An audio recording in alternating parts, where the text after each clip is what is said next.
சங்கீதம் 7. என் தேவனாகிய கர்த்தாவே, உம்மை நம்பி இருக்கிறேன். என்னை துன்பப்படுத்துகிறவர்கள் எல்லாருக்கும் என்னை விலக்கி ரட்சியும். சத்துரு சிங்கம் போல் என் ஆத்துமாவை பிடித்துக் கொண்டு போய் விடுவிக்கிறவன் இல்லாமையால் அதை பீறாதபடிக்கு என்னை தப்புவியும்.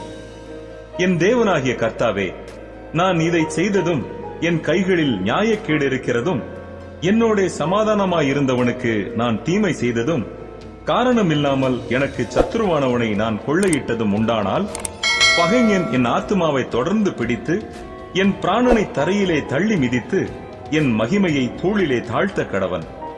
கர்த்தாவே, நீர் உம்முடைய கோபத்தில் எழுந்திருந்து என் சத்துருக்களுடைய மூர்க்கங்களின் நிமித்தம் உம்மை உயர்த்தி எனக்காக விழித்துக் கொள்ளும். நியாய தீர்ப்பை நியமித்திருக்கிறீரே. ஜனக்கூட்டம் உம்மை சூழ்ந்து கொள்ளும். அவர்களுக்காக திரும்பவும் உன்னதத்திற்கு எழுந்தருளும். கர்த்தர் ஜனங்களுக்கு நியாயம் செய்வார். கர்த்தாவே, என் நீதியின்படியும் என்னில் உள்ள உண்மையின்படியும் எனக்கு நியாயம் செய்யும். துன்மார்க்கனுடைய பொல்லாங்கை ஒழிய பண்ணும். நீதிமானை ஸ்திரப்படுத்துவீராக. நீதி உள்ளவராயிருக்கிற தேவரீர் இருதயங்களையும் உள்ளிந்திரியங்களையும் சோதித்தருகிறவர். செம்மையான இருதயம் உள்ளவர்களை ரட்சிக்கிற தேவனிடத்தில் என் கேடகம் இருக்கிறது. தேவன் நீதியுள்ள நியாயாதிபதி. அவர் நாள்தோறும் பாவியின் மேல் சினம் கொள்ளுகிற தேவன்.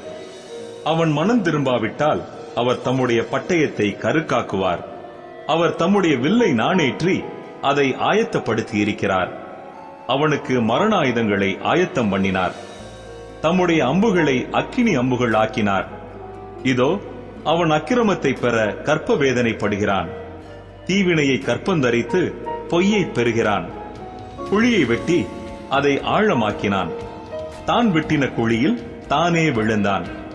அவன் தீவினை அவன் சிரசின் மேல் திரும்பும். அவன் கொடுமை அவன் உச்சந்தலையின் மேல் இறங்கும். நான் கர்த்தரை அவருடைய நீதியின்படி துதித்து உன்னதமான கர்த்தருடைய நாமத்தை கீர்த்தனம் பண்ணுவேன்.